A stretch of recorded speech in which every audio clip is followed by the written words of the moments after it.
lugar onde Deus habita, refúgio do seu amor. Ali sua graça é bendita, família. Paz, boa noite para todos. Nós vamos continuar nossa série Pensando em Família. E hoje nós vamos ler Filipenses 2, do 1 ao 4. Então, te convido a abrir no texto de Filipenses 2, do 1 ao 4.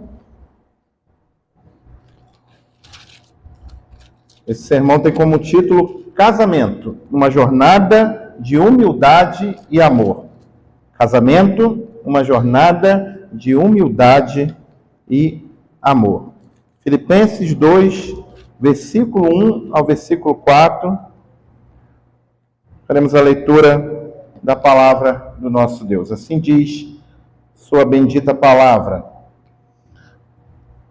Se há, pois, alguma exortação em Cristo, alguma consolação de amor, alguma comunhão do Espírito, se há entranhados afetos e misericórdias, completai a minha alegria de modo que penseis a mesma coisa, tenhais o mesmo amor, sejais unidos de alma, tendo o mesmo sentimento. Nada façais por partidarismo ou vanglória, mas por humildade, considerando os outros superiores a si mesmo. Nada tenha cada um em vista o que é propriamente seu, senão também cada qual o que é dos outros. Irmãos, um instituto de pesquisa brasileiro trouxe uma pesquisa, fez uma pesquisa e trouxe algumas conclusões alarmantes. Eles chegaram à conclusão que no período da pandemia ou pós-pandemia, em 2021, houve recordes de divórcios. De divórcios e já com aquela decisão de não voltar mais atrás. Tá? Em 2021, o Brasil registrou perto de 80 mil divórcios. O maior número dessas regulamentações, desde 2007 até 2007, não houve um número tão grande como houve em 2021, que é o período ali saindo da pandemia. Em 2022 e 2023, houve uma estabilização em patamares assim, muito elevado, muito alto, indicando que o aumento não foi apenas no período da pandemia. Esse aumento ele continuou. Da pandemia, parece que foi um start, um boom, e aí esses divórcios continuaram em 22 e 23, dando ainda números maiores. 2 motivos se destacam, então, na pesquisa. Primeiro, o convívio forçado. O isolamento, por causa da pandemia, intensificou o tempo que os casais tinham que ficar juntos. Agora, o marido trabalha em casa, de home office, a esposa também. Muitos filhos estão estudando em casa. E isso trouxe uma intensificação de conflitos que já existia, só que quando eles saíam, ia abrindo um pouco, ia melhorando um pouco, ou ia deixando o problema para depois. Embora eles estavam todos dentro de casa, afinal de contas tem um vírus, né, no mundo que pode fazer as pessoas morrerem e eles tiveram que ficar dentro de casa. Outra coisa, estresse e instabilidade emocional. A pandemia trouxe à tona, não é que ela trouxe estresse, ela trouxe à tona os problemas que já existiam. E aí o impacto psicológico da pandemia expôs a fragilidade de alguns relacionamentos. Embora faltem estatísticas oficiais de segmentos por religião, lideranças evangélicas e estudos sociológicos na área da religião apontam que o número de divórcios também cresceu, pasmem vocês, entre os evangélicos durante o período da pandemia. Eu mesmo, voltando do seminário da São Paulo, eu passei 2 anos na minha cidade, e eu tive que lidar com algumas questões em aconselhamento bíblico de casais que estavam a ponto de se divorciar. Esses dados aqui eram dados visíveis na vida deles, e teve um caso que não teve jeito mesmo. Eles vieram a se divorciar, estão divorciados até hoje. Tá? Pastores e conselheiros, então, observaram esse aumento por busca de orientação, de ajuda, seguido por separações quando o acompanhamento não surtia mais efeito, porque, infelizmente, a igreja tem um péssimo hábito, só leva a situação para o pastor e para a liderança da igreja quando a bomba já estourou. Sabe, quando as coisas estão aparecendo, os problemas estão aparecendo, o pessoal ainda vai segurando. Quando a bomba estoura, que chega até o pastor. E em alguns casos não tem como resolver mais. Muitos acompanhamentos não surgem de efeito. Fatores comuns ao restante da população: intensificação do convívio, crise financeira e isolamento da comunidade de fé também reduziu o apoio pastoral e o papel protetivo da igreja, que muitas vezes ajuda ou dá alguma proteção nesse cuidado do casamento. Nessa pesquisa também, meus irmãos, foi observado denúncias a respeito de relacionamentos abusivos. Muitas coisas que acontecia dentro dos lares e que ninguém via, agora veio à tona. Minha cidade pequenininha, nós descobrimos um tempo antes a respeito de um cárcere privado que tinha numa família, dentro de uma igreja, que era membro de uma igreja, e essas coisas começaram a aparecer também no período da pandemia. Diante de todo esse quadro terrível, porque abusos, relacionamentos abusivos estavam aparecendo no meio de casais crentes. Isso apareceu também no pós-pandemia. Então, diante de tudo isso, uma pergunta surge: será que estamos realmente seguindo o padrão bíblico para o casamento? Vai precisar acontecer alguma coisa, como aconteceu a pandemia, para nós olharmos para o nosso casamento e perguntar: será que eu estou sendo um cônjuge de acordo com a vontade de Deus? Paulo nos chama a atenção de forma radical em algo muito importante no texto que nós acabamos de ler. Filipenses 2, Paulo está dizendo o seguinte: que cada um considere o outro superior a si mesmo, que não busque o seu próprio interesse, mas do outro. No casamento é isso, né? Casamento é isso. Casamento você não casa para ser feliz, buscando felicidade no outro. Você casa para compartilhar a vida com o outro, buscando o bem-estar da pessoa que o Senhor colocou ao seu lado. E no casamento, isso se revela não apenas em grandes gestos, mas em decisões pequenas, simples, que nós administramos no dia a dia. Filipenses foi uma carta escrita por Paulo na prisão, como uma carta pastoral, cheia de afeto, exortação e encorajamento. O capítulo 2 mostra que, para a igreja, qualquer relacionamento, como em especial o casamento, deve ser saudável e precisa ser unido. Qualquer relacionamento precisa ser unido no amor de Cristo, sustentado pela humildade, pelo serviço mútuo, seguindo o exemplo de Jesus, conforme o texto que nós lemos já aqui hoje. Jesus não se arrogou de ser Deus, mas ele tomou a forma humana e se fez servo. Assim, no casamento, nós também precisamos entender isso.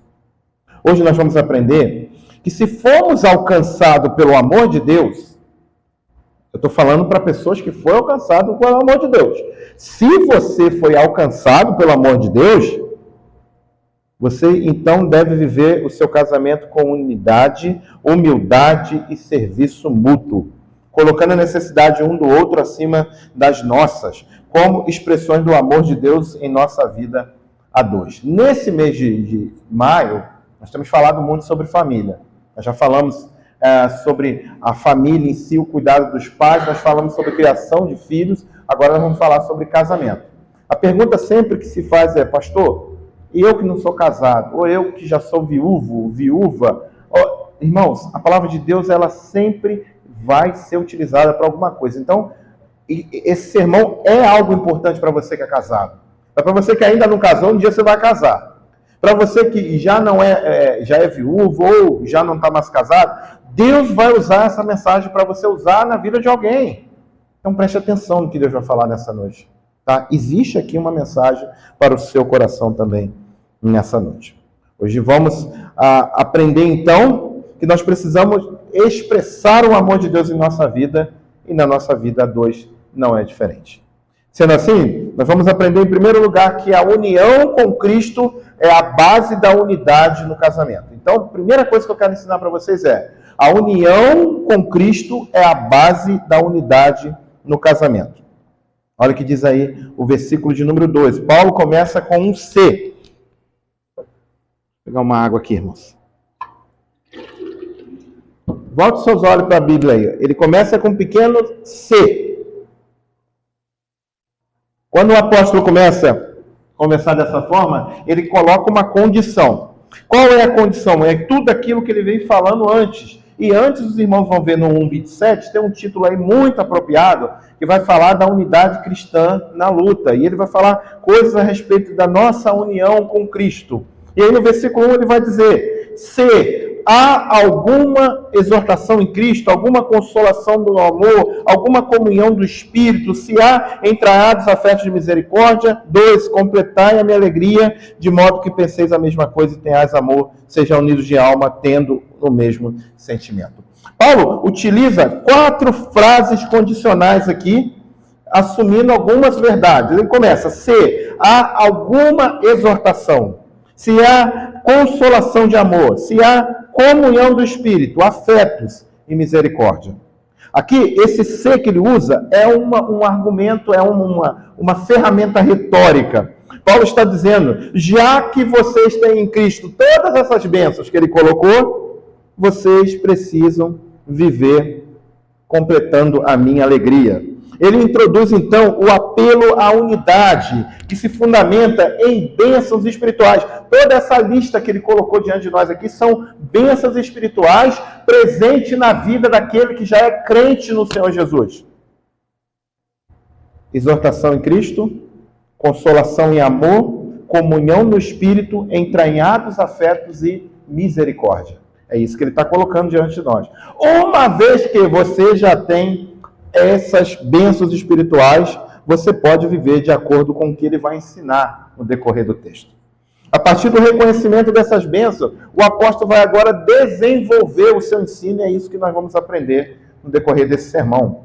Mas aqui, nesse único versículo, nós aprendemos que a vida cristã é vivida a partir da união com Cristo. E essa doutrina é maravilhosa, meus irmãos. Essa doutrina nos diz que nós estamos unidos em Cristo, Cristo nos redimindo e nos transformando. Por causa disso, nós podemos ter santos relacionamentos. Isso quer dizer, a respeito de todos os relacionamentos que nós temos nessa vida, e em especial dentro do nosso casamento.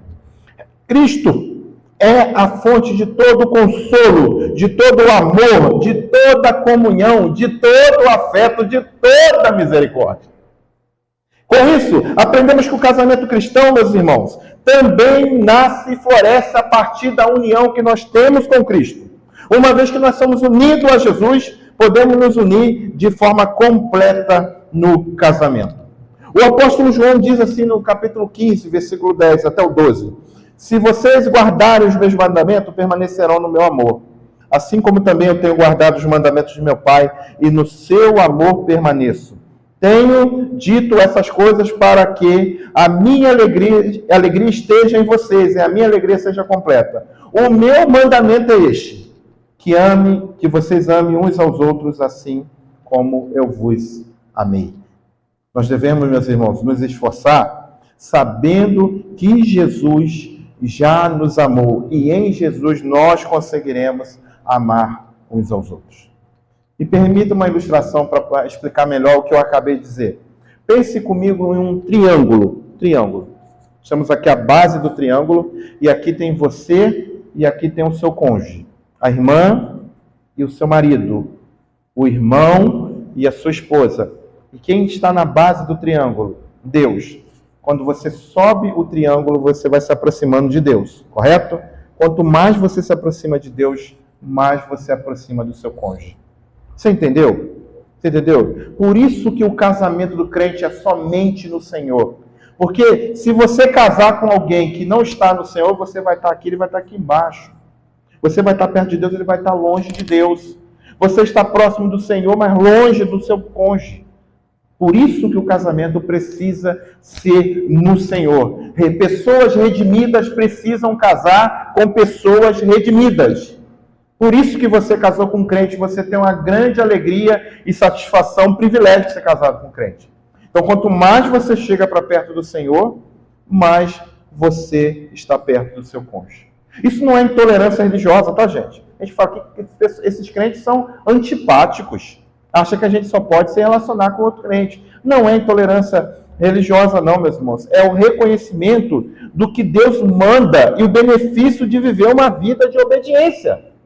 Quanto mais perto você está de Jesus, mais perto vocês estão um do outro. O que você, como casal, tem feito para ficar mais perto de Deus? O que vocês, como casal, têm feito para estar mais próximo um do outro, unido a Cristo? Eu quero trazer umas orientações para vocês, tá? Em primeiro lugar, ore junto diariamente como casal. Não dê desculpa da vida ativa, tá? Não dê desculpa do tempo corrido. Tira um tempo para orar com a sua esposa. Se você não está orando, isso é sinal que você não está participando da refeição com ela. Se você não está orando, isso é sinal que você não está conversando com a sua esposa. Irmãos, mulher fala mais de 5.000 palavras por dia. E ela fica esperando você chegar do serviço para despejar tudo em você. Não é, irmãs? Estou errado? Se estiver errado, vocês falam assim, pastor, está exagerando. É sim. Não é? Não é, minha esposa? Você precisa tirar um tempo para conversar com sua esposa. E é esse tempo que ela vai ser ouvida. Lembre-se sempre, irmão, o primeiro pastor da sua casa é você. É você. Muita coisa não precisa chegar para o reverendo João, não, tá? Nem para os presbíteros da igreja. Você vai resolver, porque você é o pastor dessa casa. E a primeira ovelha que você tem que pastorear são os filhos? Não. É a sua esposa. Porque se vocês dois estiverem bem, a sua família vai estar bem. Está bem. Mas é pequenininho. É frágil. Não, você precisa pastorear-se como casal, uns aos outros. Mulheres, irmãs, os maridos também precisam ser ouvidos. Eles não têm o impulso de falar igual vocês têm, mas eles também precisam de atenção. Ele precisa do teu cuidado, do teu pastoreio, da tua oração. Se ele não te chamar para orar, tá tendo um problema aí, que o marido é que tem que puxar. Mas isso não impede de você ajudar ele. Nossa confissão de fé diz que o casamento serve para algumas coisas. Primeiro, para o espalhar da semente santa na terra. Propagação da espécie dos crentes. Ter filhos, primeira coisa. Segundo, para satisfação um do outro. Essa satisfação Deus só permite no casamento. Terceiro, para ajuda mútua na santificação um do outro. Então, marido, você ajuda na santificação da sua esposa. Esposa, você ajuda na santificação do seu marido. Tá? Tire tempo, partilhe o que Deus está fazendo. Às vezes você tem uma bênção para contar. Conte no seu momento particular de oração com o seu marido.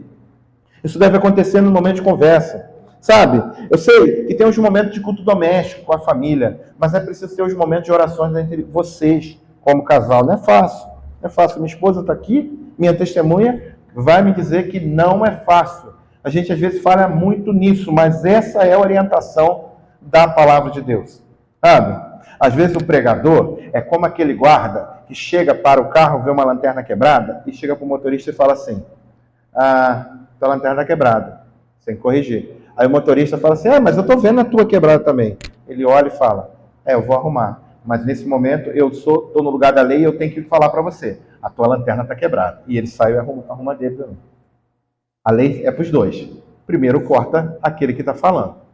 Mas, de momento algum, a gente está aqui dizendo que somos perfeitos. Precisamos resolver e arrumar isso também. E quando o cônjuge não é crente? E quando você, irmão, ou você, irmã, que já conheceu o Evangelho, já casado, e a Bíblia fala para você não largar, por isso que eu prego aqui, para você ser o melhor marido, a melhor esposa, se você tem um cônjuge que não é crente, o que você tem que fazer? Chama ele para orar também. Às vezes ele não vai, ou ela não vai.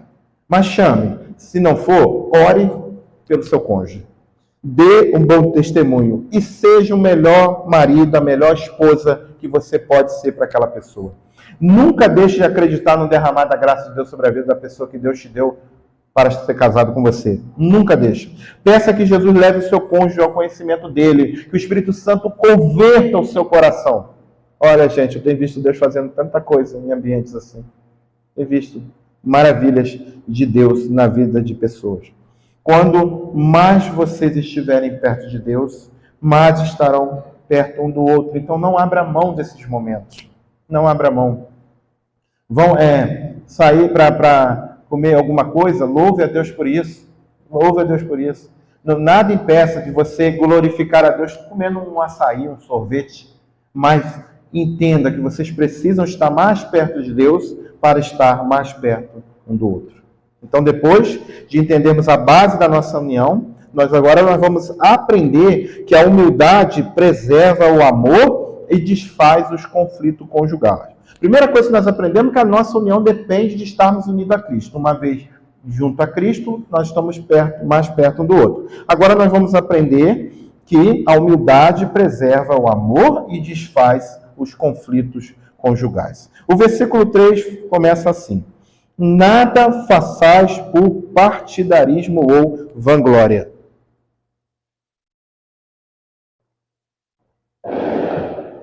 Aqui no Brasil a gente entende muito o que é um partido, né? São as facções políticas, né?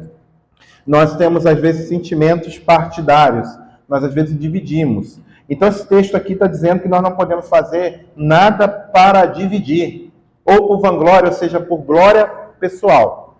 Tudo na família tem que ser para unir, em primeiro lugar para a glória de Deus, depois para o bem-estar da família, tá? E ele continua, mas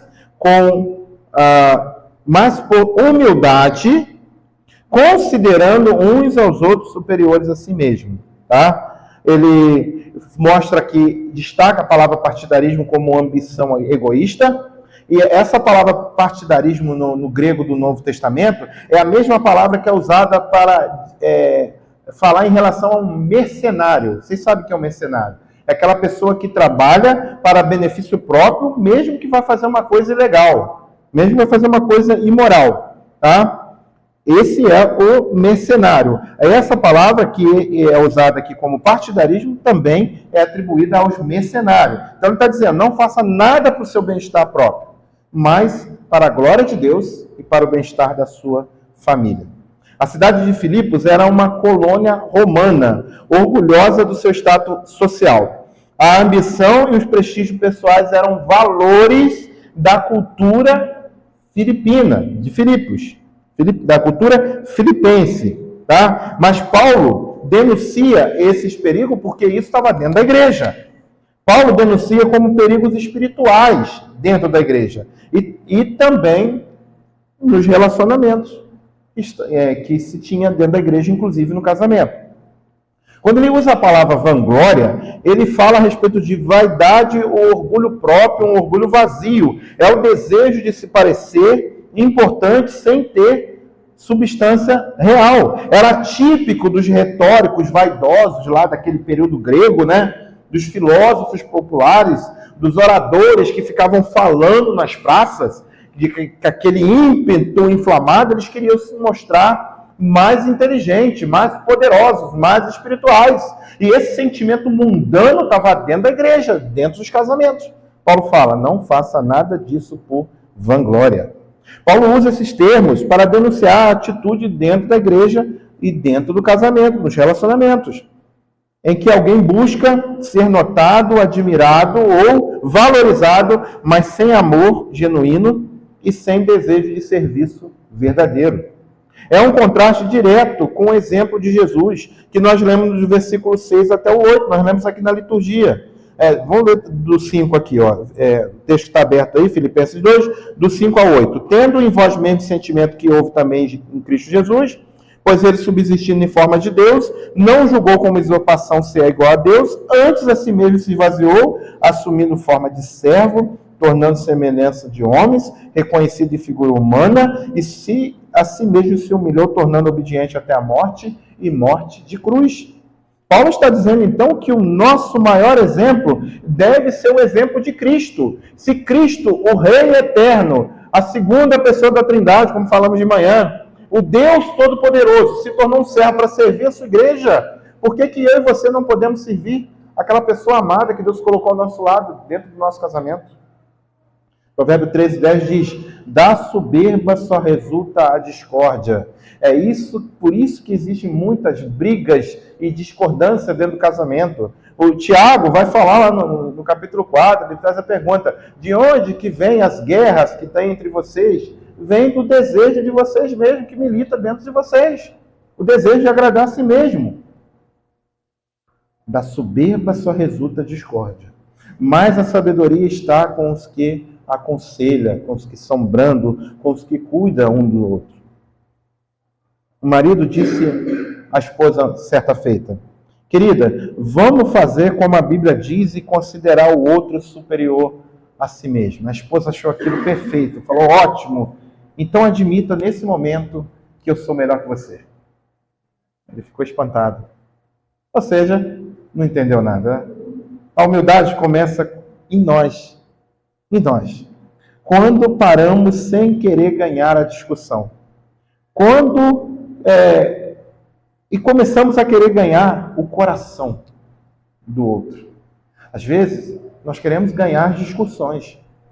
Nós queremos que a nossa razão sobressaia. Mas a humildade começa quando nós abrimos mão de ganhar a discussão e tentamos ganhar o coração da pessoa. O que você acha mais importante? Ganhar a discussão e sair como aquele que é o que tem razão? Ou ganhar o coração, deixar uma pessoa arrependida do seu lado, pedindo perdão a Deus e querendo caminhar melhor junto com você? Meus irmãos, no casamento, nós precisamos ganhar o coração um do outro.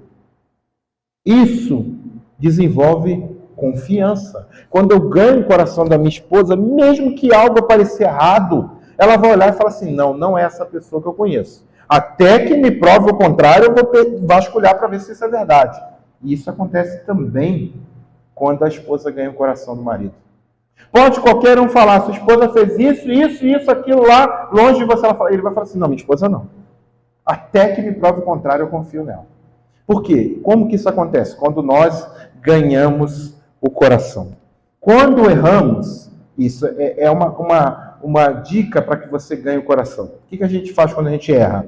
Pede perdão. Pede perdão. Pratique o arrependimento. Tá? Mostre que você realmente sentiu tristeza daquilo que você fez. Não cometa mais a mesma coisa, meus irmãos. Pecados e ofensas recorrentes dissolve a relação, desgasta a relação, cria um prejuízo que depois vai dar um problema para corrigir. Então, para de fazer o mesmo pecado. Se você está cometendo o mesmo pecado, você está precisando de ajuda. Aí você vai ter que pedir ajuda à liderança da igreja. Mas tem coisas que você resolve pedindo perdão e não fazendo mais. Peça perdão sem esperar que o outro peça primeiro, se tiver alguma discussão. Esse negócio, eu que estou certo. Ela vai vir me pedir desculpa. Ele vai vir me pedir... Gente, isso é coisa de criança. Criança que é birrenta. Nós somos adultos. Nós não podemos ficar de birra. Se você se sentir ofendido, vá até a pessoa, se resolva. Não fique esperando a pessoa vir até você. E pense, casamento, quando você vive dentro de uma casa, você não tem como. Eu desentendi aqui, com o Luiz eu posso ir para casa, esfriar a cabeça e depois tentar um jeito para poder me resolver com meu irmão, porque a nossa amizade é preciosa, eu não quero perder isso também não, né? Agora, no casamento, você vai dormir dentro da mesma casa, muitas vezes dentro da mesma cama, e vai ficar brigado, embolando problema. Gente, problema é para ser resolvido, senão vira um câncer, destrói o coração em relacionamentos. Não fica cometendo o mesmo problema, o mesmo pecado. Resolva, se arrependa e passa para frente. Lá na frente você vai ter outra dificuldade para resolver, então você tem que resolver isso aqui agora. É igual conta. É igual quando você faz um parcelamento. Não vou pagar isso aqui não, vou deixar para pagar 2 meses que vem. Não paga. Enrola. Mesma coisa é problema no casamento. Resolva agora. Peça perdão primeiro. Já que ele não veio te pedir perdão, vai, irmã. Se humilha, vai lá e pede. Já que ele não veio pedir, ela não veio pedir perdão, irmão, e nós homens, né, nós temos um problema de achar que nós vamos ser menos homens se abaixarmos a cabeça diante da nossa esposa. Gente, a nossa esposa em primeiro lugar, nossa irmã em Cristo Jesus. Eu estou falando isso porque É uma dificuldade que eu tenho que lutar contra isso também. Não, gente. Se você está errado, se humilha diante de Deus e da sua esposa, que ao tempo certo o Senhor Deus te exaltará. E a melhor coisa que você pode ganhar é o seu relacionamento. Tá? O seu relacionamento. Demonstre que o seu cônjuge é a pessoa mais importante do mundo para você. Tá? Mais importante. Enquanto vocês são solteiros, a pessoa mais importante é pai e mãe, tá? Estão me ouvindo, solteiros? Tá? Não é o namorado, não é o noivo. Por favor, namorados, não ficam chateados, nem namoradas ficam chateadas comigo. É pai e mãe, sim. Namorido não é coisa de crente. Namorado ainda não é casado. Tá bom? Por isso que a gente não pode chamar o pai da namorada de sogro, tá? Chegar alguém me chamando de sogro lá em casa, vai levar um tapa na orelha. Ah, não pode. Nem fazer a mesma coisa com o pai do namorado, com a mãe do namorado, tá, irmãs? Não é sogro, é futuro sogro. Pra gente estar lá na frente, né? Então corrija esse negócio aí. Vocês não são casados ainda, não pode exigir coisas de casado. Às vezes a gente trabalha muito na área de intimidade. Bem feito, bem fazendo. Mas a área emocional, muitas vezes os namorados querem exigir coisas que não devem ser exigidas agora. É lá pro casamento. Pai e mãe são as pessoas mais importantes. Casou? Irmão, a pessoa mais importante da sua vida é a pessoa que está do seu lado. Irmã, a pessoa mais importante da sua vida é a pessoa do seu lado. Eu falei para vocês que é mais importante que os filhos. Não é que os outros deixem de ser importantes. Vocês estão me entendendo, né? Pai e mãe, a gente precisa honrar cumprindo o 5º mandamento. Não deixa de ser importante. Mas a mais importante abaixo de Deus é a sua esposa, irmão, e o seu esposo, irmã. Tá bom? Ah, não é crente. Não estou levando nesse juízo de valor. É a pessoa que é casada com você. Cuida dele, cuida dela. Tá bom? Cuida, lembre-se sempre. Se o seu marido não é crente, a responsabilidade dobrou. Se a sua esposa não é crente, a responsabilidade dobrou. Porque você tem agora que cuidar como crente e dar testemunho para aquele que ainda não é crente, orando para que Deus o converta.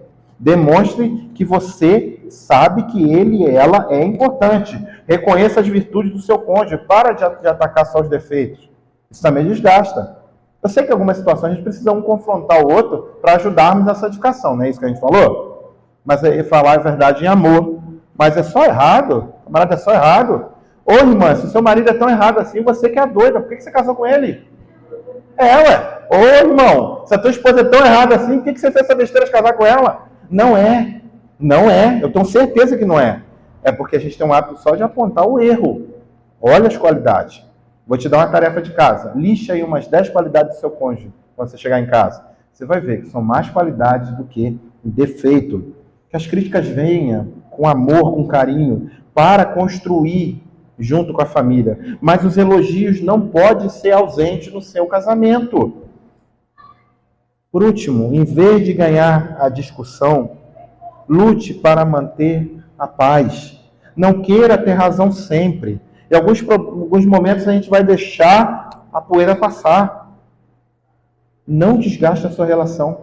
Às vezes fazendo cavalo de batalha por coisa que não precisa ser feita naquele momento. Tem coisas que são urgentes, você sabe que precisa ser urgente. Mas tem coisas que não precisa fazer naquele momento. Deixa entrar um momento de paz e converse. Mas tenha, e acima de tudo, a mesma atitude demonstrada por Jesus Cristo. Embora sendo Deus, não considerou ser igual a Deus, que ser igual a Deus fosse algo que devesse se apegar. Em vez disso, esvaziou a si mesmo, assumindo a posição de escravo, e nasceu como ser humano quando veio em forma humana, humilhou-se e foi obediente até a morte, e morte de cruz. Esse texto precisa ser presente na nossa vida. Além da união com Cristo, além da humildade, nós entendemos ainda que precisamos aprender que o amor conjugal se expressa em atenção aos interesses dos outros. Versículo 4, o último versículo aqui do nosso texto de exposição, diz assim: não tenha cada um em vista o que é propriamente seu, senão também cada qual o que é do outro. O verbo aqui, que foi traduzido como em vista, significa observar atentamente, como se fosse o foco da vida de uma pessoa, o foco das intenções de uma pessoa. Paulo não está proibindo que você tenha um cuidado pessoal, mas ele está dizendo que o olhar deve ser voltado para o outro, não é para você mesmo. Não é para você mesmo. William Hendricks, um estudioso, que comentando essa passagem, ele diz assim: se alguém tem o seu irmão na mais alta estima, então se empenhará em buscar os interesses dele, a fim de auxiliá-lo o máximo possível. Se você tem isso no seu casamento, você vai procurar o bem do outro. A doutrina que é expressa aqui por nós diz respeito ao amor bíblico, aquilo que é chamado de agape, que é mais que um sentimento. Eu tenho ensinado isso aqui para vocês. É uma entrega, é um posicionamento. O casamento é uma aliança de serviço mútuo com esse amor que vem de Cristo, que é o mesmo amor que Cristo amou a igreja. Jesus não ficou lá no conselho trinitário apenas amando os seus filhos, ele veio e fez alguma coisa por nós, algo que nenhum de nós poderíamos fazer, nem por nós mesmos, nem um pelo outro. Romanos 12, 10 diz assim: dedique-se uns aos outros com amor fraternal. Prefira dar honra aos outros mais do que a si próprio. Mais do que a si próprio. Gente, nesse tempo de frio, muitas vezes, nas madrugadas, a gente acorda sentindo frio porque a esposa ou o esposo vai lá e puxa a coberta, né? Dizem que uma madrugada fria, um casal dormia tranquilamente e começou essa disputa silenciosa pela coberta. Ela puxava de um lado, ele puxava do outro, e no escuro ninguém dizia nada, ninguém queria levantar. Mas ambos estavam acordados, fingindo que estavam dormindo, e a coberta virou um campo de batalha. Acontece na sua casa? Não, né? Só lá em casa, né? Só lá em casa. Né? Até que, de repente, o marido levantou, foi até o armário, voltou com uma outra coberta, cobriu a esposa com a coberta original, botou a coberta nova por cima e os dois entraram debaixo de uma coberta mais confortável. Isso nos ensina, meus irmãos, que o amor nos leva a ser tocado para ajudar o outro. E o egoísmo quer vencer sempre. Sempre quer vencer, sempre quer o seu lado. Sabe aquela expressão que a vovó sempre falava? Farinha pouca, meu pirão primeiro? Quem sabe entregou a idade, né? Entregamos a idade aqui, né? Quando a coberta é pequena, eu que tenho que... Não, peraí. O egoísmo quer vencer. O amor quer cuidar um do outro. Quando um dos dois decide servir, o outro costuma responder com amor também. Guardadas as devidas proporções, alguns irmãos aqui viram aquele filme A Prova de Fogo, não viu? Aquele filme é baseado num livro chamado Desafio de Amar. Quais são as ressalvas do livro Desafio de Amar? É pensar que pela nossa própria força nós vamos conseguir mudar o nosso casamento. Não, mas a gente precisa da graça de Deus. Tá? Mas qual é a vantagem, a coisa boa que o livro tem? O livro é uma série de tarefas de demonstração de amor um pelo outro. Assim é o livro Desafio de Amar, eu faço essa ressalva, e outro livro também chamado As 5 Linguagens do Amor, que também eu faço essa ressalva. A gente precisa colocar a graça de Deus na vida, mas nós precisamos também ter atitudes de amor pelo outro. É isso que está acontecendo quando nós levantamos para pegar a coberta no guarda-roupa. Quando nós levantamos para resolver um problema que não vai trazer benefício direto para nós. Claro que indireto traz, mas direto para nós e para o nosso cônjuge. No fim das contas, a coberta que mais aquece é a coberta da graça de Jesus, que potencializa o nosso amor, nos levando a pensar uns nos outros. Olha para o seu cônjuge, se ele não estiver aqui agora, pense nele, tá? Na pessoa que Deus te deu para ser casado, e me responda uma coisa. Você tem pensado no interesse dessa pessoa que Deus colocou ao seu lado para caminhar contigo até que a morte separe vocês? Pense nisso. Eu quero te ajudar a aplicar esse ensino com algumas tarefas, tá? Primeira tarefa. Nesta semana, você vai surpreender o seu cônjuge com um gesto de amor, tá? Ou ouvir com atenção, aliviar uma tarefa, demonstrar um carinho. Do que seu esposo gosta, minha irmã? Pensa comigo aí. Se você não sabe, se passou um pouquinho, se você está meio despercebido, você vai investigar essa semana. Do que ele gosta? O que ele faz, que você faz que é simples, mas que vai ser uma demonstração de que ele é importante para você? Essa é a tua tarefa para a semana. Irmão, o que a tua esposa gosta? Às vezes a tua esposa gosta de conversar. Às vezes a tua esposa gosta que você joga água na samambaia dela. Amém, irmã? Amém, minha esposa? Minha esposa adora que joga água na samambaia.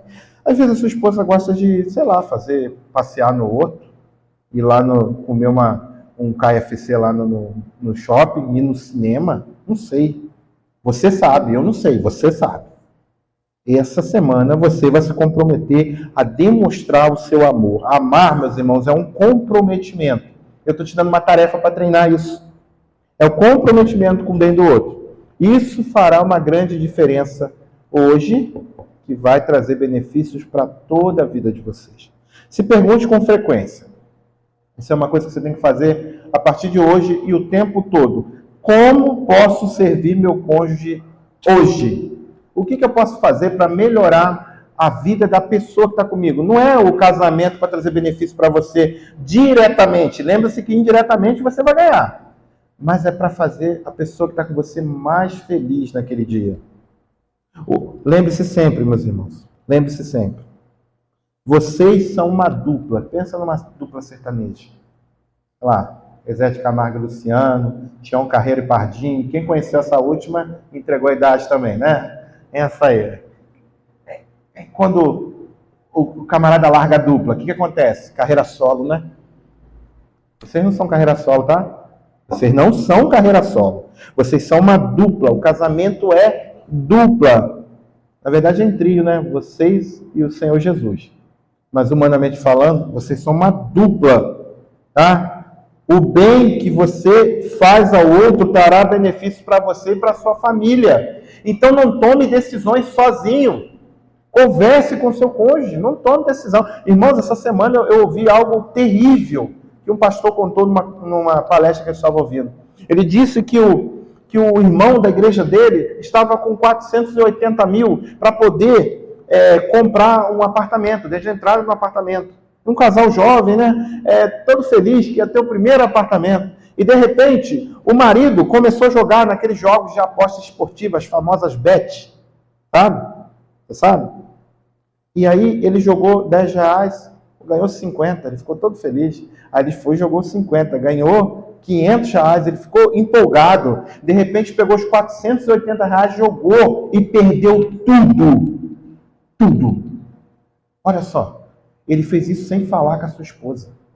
A esposa ficou uma semana perguntando por que a gente não vai dar entrada no apartamento. E ele enrolando.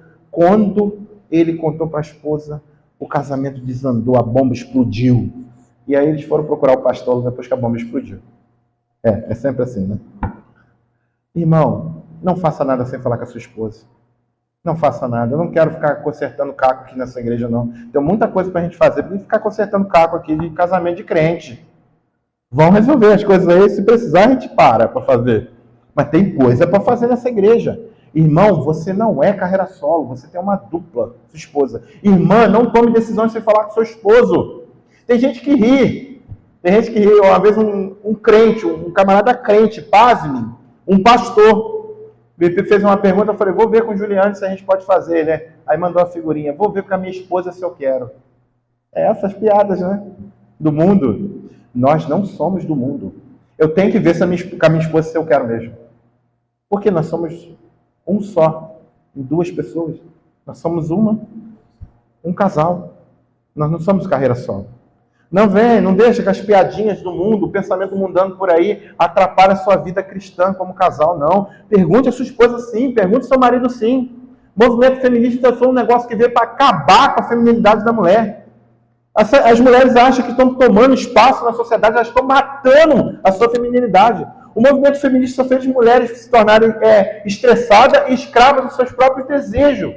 E muitas vezes mulheres irmãs querem tomar o lugar do homem porque entra na linha de ficar com medo do que a outra mulher ímpia lá fora vai pensar.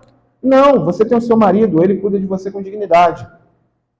Ele te ama como Jesus amou a igreja. Então, preste respeito a ele. Marido, ame a sua esposa como Jesus amou a igreja.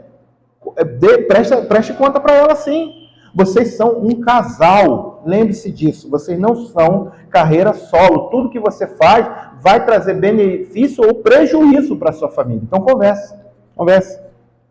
Não precisa ter conselho de família, não. Só se você quiser participar os filhos depois de falar com a esposa. Tá? Não é obrigado, não. Mas a sua esposa você é obrigado a falar. Bom? Aprenda a linguagem do amor, ou seja, aprenda o que o seu cônjuge gosta. Tá? Eu fiz a ressalva, sempre contando com a graça de Deus, mas descubra nessa semana aquilo que traz alegria ao seu cônjuge e o que glorifica a Deus. Tem coisa que pode trazer alegria para ele ou para ela, que não é de Deus. Aí você vai exortar, falar, irmã, esposa, irmão, marido. Isso não glorifica Jesus. Vocês podem trabalhar dentro dessa linha. Mas aquilo que glorifica a Deus e traz alegria para o seu cônjuge, faça. Faça aquela tarefinha que eu dei para vocês. Pense nele, minha irmã. Pense nela, meu irmão. Jesus já pensou em vocês dois. Tá bom? Jesus pensa em vocês todo dia. Jesus está sustentando o casamento de vocês. Por causa dele, podemos amar de forma completa um ao outro. Podemos. Às vezes não está acontecendo isso porque nós não estamos nos apropriando dessas bênçãos que o versículo 1 tem falado aqui. Consolação de amor, comunhão do Espírito, entranhados afetos e misericórdia. A gente precisa se apropriar disso no casamento. Jesus tornou possível isso na minha e na sua vida e na vida do seu cônjuge. Pense nele, pense nela. Jesus já pensou em vocês. Eu quero concluir com a palavra aos solteiros. Se você não estiver preparado para aplicar o que você ouviu hoje, amar sua esposa como Cristo amou a igreja, mulheres sendo submissas ao seu marido no temor do Senhor, cuidando um do outro com humildade, cuidando um do outro, buscando o interesse do outro. Se você não está preparado, se você ouviu isso aqui hoje e falou, esse negócio não é para mim, eu não vou fazer isso quando eu casar, não case! Não me arrume problema! Você vai arrumar problema para você e que a pessoa que vai casar contigo. Você vai trazer sofrimento para a tua vida e para a vida da outra pessoa. Tem gente que não nasceu para casar e às vezes entra no casamento e é infeliz. Paulo dizia que alguns poderiam ser igual a ele, solteiro. Se você vai casar, entenda uma coisa. Os filhos precisam de paz e harmonia. Então invista no seu namoro, no seu noivado agora, buscando essa harmonia. Às vezes no namoro a gente busca tanta coisa e não busca conhecer um ao outro. Ou você, que às vezes não está no relacionamento e pensa em casar, busque alguém que tem, em primeiro lugar, tenha temor de Jesus. Em segundo lugar, que você tenha harmonia com essa pessoa. No namoro, a gente sabe quem são as pessoas assim. É porque nós estamos apaixonados. Às vezes, aí a gente conta com pai e mãe, conta com o irmão mais idôneo, conta com alguém para nos auxiliar.